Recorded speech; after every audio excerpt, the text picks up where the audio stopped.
নমস্কার বন্ধুরা, আবার নতুন একটা রেসিপি নিয়ে চলে এলাম। দেখো আমি কাঁকড়া কাটতে পারছি না, কি করছি দেখো তোমরা।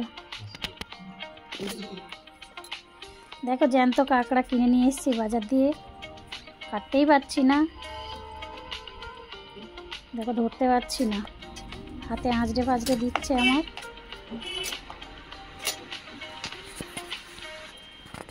দেখো আমি ভয় ভয় করেও কাটছি।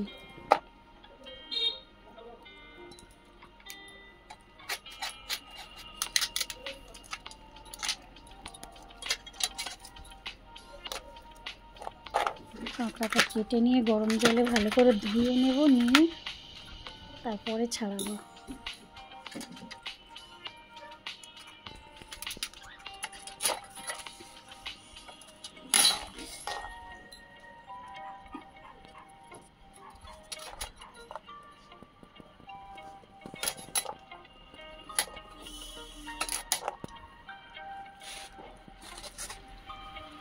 আমার বটিটাতেও ধার নেই, যার জন্য বটিটা দিয়ে তো অসুবিধা হচ্ছে।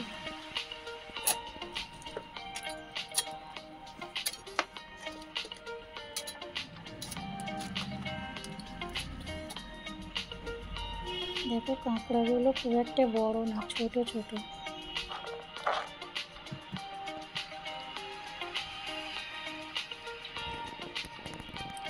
দেখো সুন্দর করে আমি কেটে ধুয়ে নিয়ে এসেছি। এবার আমি কাঁকড়াগুলোকে ছাড়িয়ে নেব।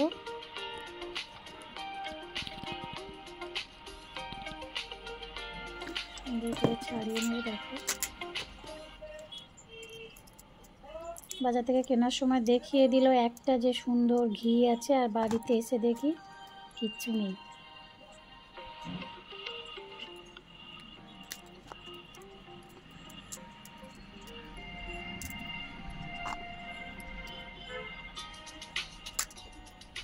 সুন্দর করে ছাড়িয়ে নিলাম, কেটে বেছে ধুয়ে নিয়ে এসে পরিষ্কার করে নিলাম।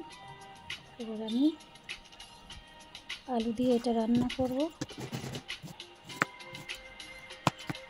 আমি কুচিয়ে নিচ্ছি।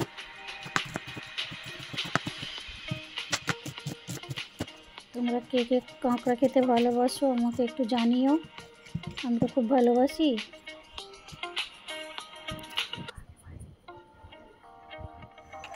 দেখো একটু লঙ্কা, আদা, রসুন আমি একসাথে করে পেস্ট করে নিয়েছি। নিয়ে কাঁকড়াগুলোকে আগে ভেজে নিচ্ছি।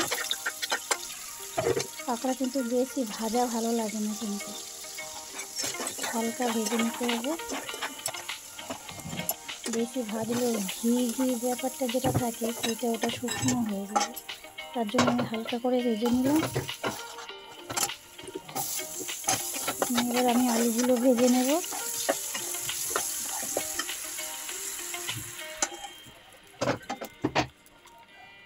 আলুগুলো ভেজে তুলে নিয়ে এবার আমি কড়াইতে অল্প তেল দিয়ে দেখো একটু ফোড়ন দিলাম, দিয়ে একটু শুকনো লঙ্কা দিয়ে এবার মশলাটা যেটা করা ছিল ওটা আমি তেলের উপরে দিয়ে দিচ্ছি।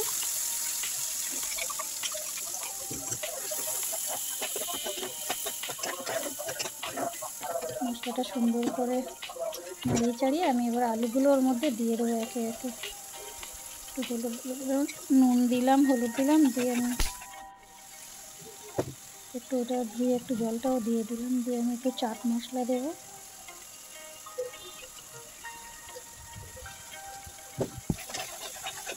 এবার আমি আলু আর কাঁকড়া একসাথেই দিয়ে দিলাম। যেহেতু কাঁকড়াগুলো হালকা করে ভাজা ছিল ওই জন্য আমি একসাথে করে দিয়ে ভালো করে কষিয়ে নিলাম। এইভাবে তোমরাও করো, করে খেয়ে আমাকে জানাবে। আমার রেসিপি যদি ভালো লাগে করে লাইক করে যেও।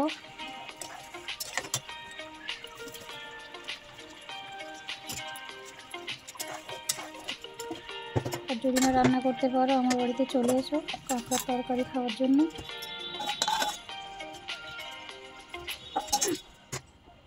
দেখো কালারটাও সুন্দর এসছে, খেতেও ভালো লাগবে। তোমরা করে খেও, এভাবে রান্না করে দেখো, ভালো লাগবে। টাটা।